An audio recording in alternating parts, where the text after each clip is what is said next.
Picture it. Athens, the Acropolis rising above the city, the Parthenon glowing in the sun like history decided to build itself a throne.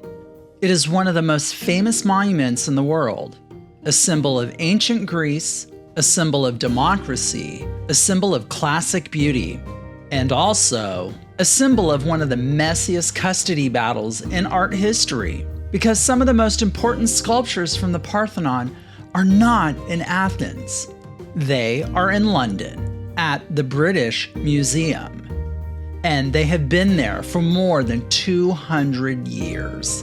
Which brings us to today's art history mystery. Who gets to own the Parthenon Marbles? Or maybe the better question is, when an empire says it saved something, how long does it get to keep it? Welcome to Art Happens, the divine mess of art history, presented by J Squared Atelier. I'm James William Moore, your guide through the masterpieces, mysteries, and occasional museum hostage situations that make art history far more dramatic than the wall label suggests.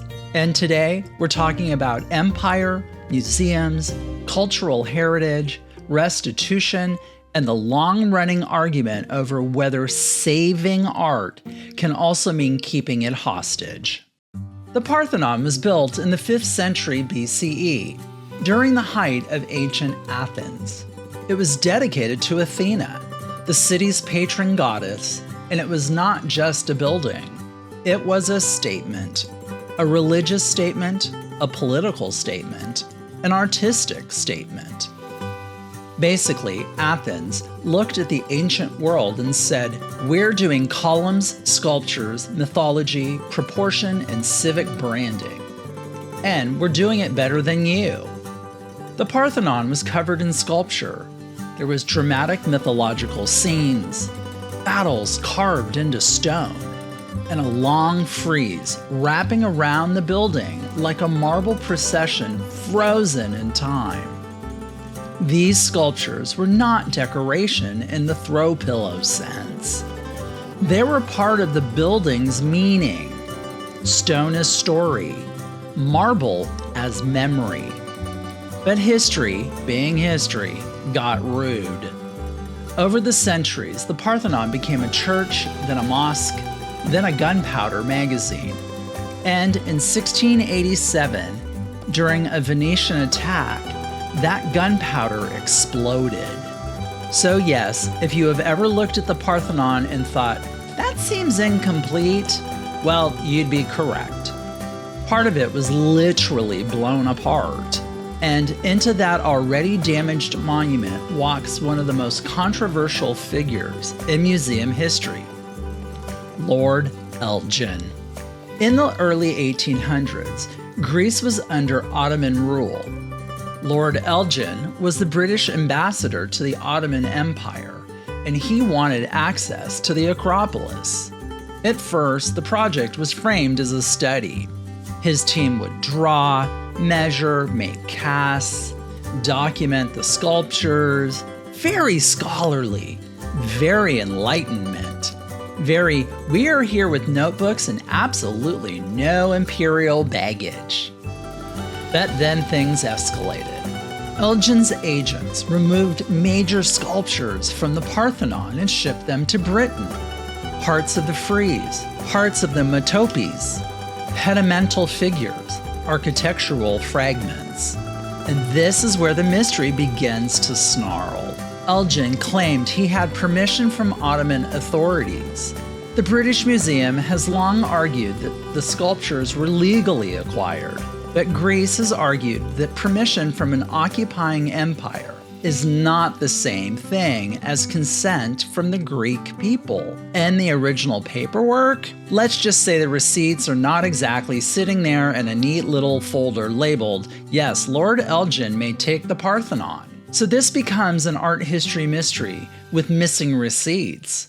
And we know how I feel about missing receipts. Eventually, Elgin sold the marbles to the British government, and they entered the British Museum. And the question changed. It was no longer only should Elgin have taken them, it became, now that Britain has them, should Britain keep them? The British Museum's argument generally goes like this. The marbles were legally acquired. They have been preserved. They are available to millions of visitors.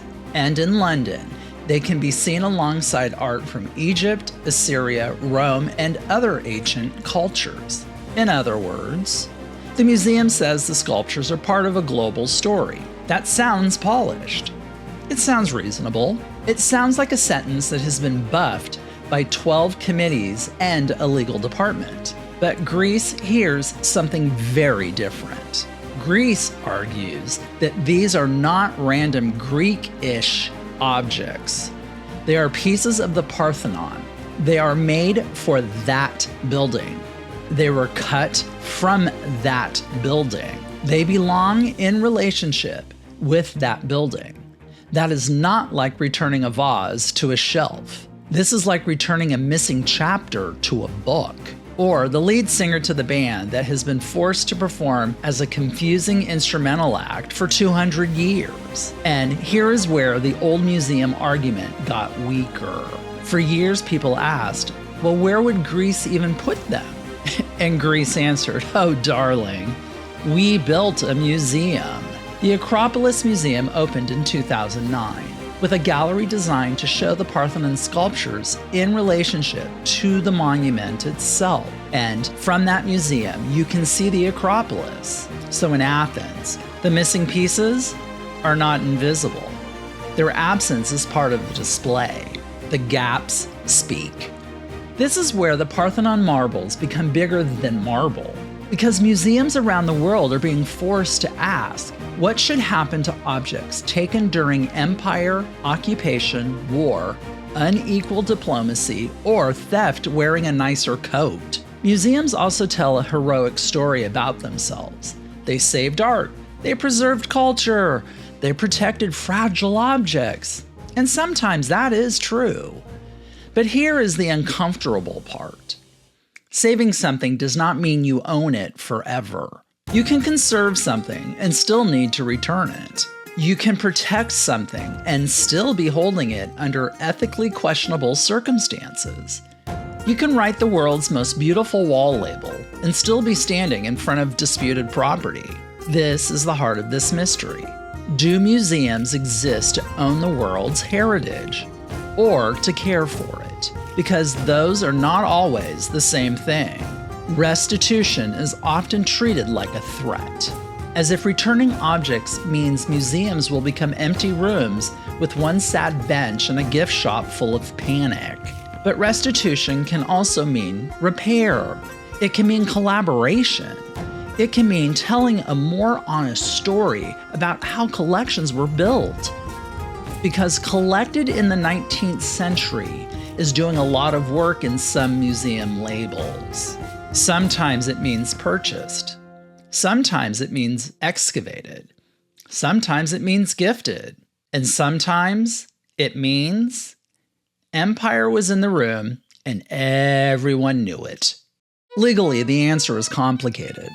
The British Museum is restricted by British law from simply handing over major objects in its collection. Politically, it's even messier, because if Britain returns the Parthenon marbles, what comes next?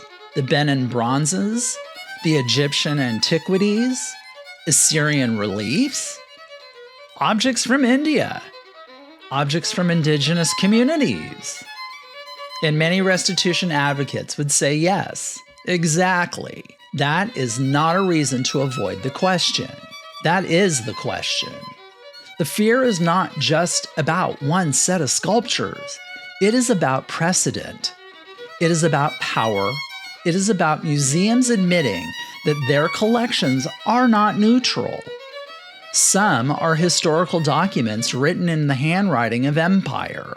There have been discussions of a partnership, a loan, or some shared arrangement between Britain and Greece. But Greece has a problem with the word loan, because borrowing something implies someone else owns it, and Greece does not want to borrow what it believes was taken. Imagine someone takes your dining room table, keeps it for 200 years, and then says, "We are willing to lend it to you for Thanksgiving."